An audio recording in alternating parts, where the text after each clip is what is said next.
নমস্কাৰ মোৰ নতুন এটা ভিডিঅ'লৈ সকলোকে স্বাগতম জনাইছো মই সুশান্ত আজি মোৰ ভিডিঅ' দেখিবলৈ পাইছে এখন মাৰুতি সুজুকি ব্ৰেজা যিখন ফ্ৰণ্টত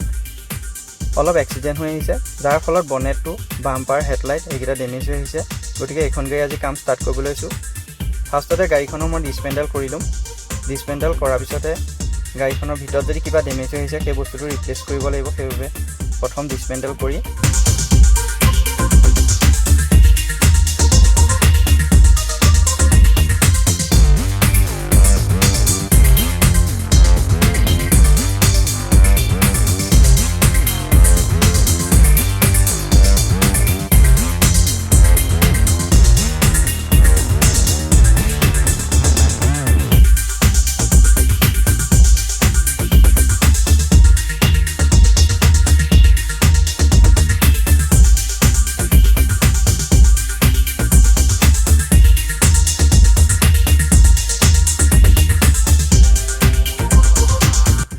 ফাইনেলি গাড়ীখনৰ বনেট বাম্পাৰ হেডলাইট ডিসমেন্টেল কৰিলো আৰু ডিসমেন্টেল কৰাৰ পিছত দেখিলো ভিতৰত এপন মেম্বাৰ আপাৰ পিছটো ডেমেজ হৈ আছে গতিকে হেতু ৰিপ্লেচ কৰিব লাগিব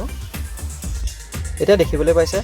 এপন মেম্বাৰ আপাৰ পিছটো ডেমেজ হোৱা পিছটো কাটি পেলাই মই হেতু ৰিপ্লেচ কৰি নতুন এটা বহুৱাই ওয়েল্ডিং কৰিবলৈ লৈছো আৰু ওয়েল্ডিং কৰি কমপ্লিট হোৱাৰ পিছতে মই সেটিং কৰিম আৰু সেটিং কৰি হোৱাৰ পিছত গাড়ীখন পেনেল কেইটা খুলি পেলাই মই পেইন্টিংত দিম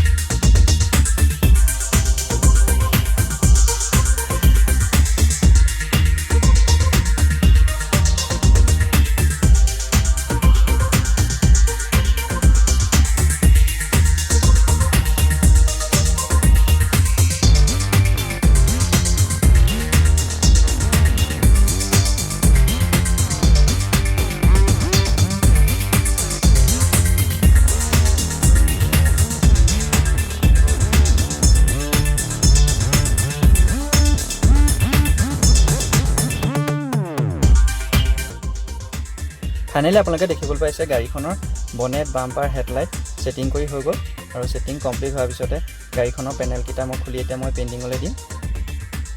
আৰু এনেকুৱা ধৰণৰ যদি ভিডিঅ' চাই থাকিব বিচাৰে মোৰ ফেচবুক পেজটো ফলো কৰি ল'ব আৰু যদি ভিডিঅ'টো ভাল পায় তেতিয়াহ'লে মোক এটা লাইক কৰিব আৰু এটা কমেন্ট কৰিব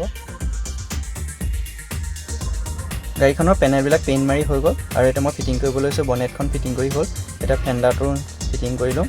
তাৰ পিছতে লাইট ফিটিং কৰি বাম্পাৰটো ফিটিং কৰি কমপ্লিট কৰিম আৰু ইয়াৰ পিছতে ফাইনেল লুকটো আপোনালোকে চাওক আৰু কেনেকুৱা হৈছে কমেন্ট কৰি নিশ্চয় জনাব থ্যাংক ইউ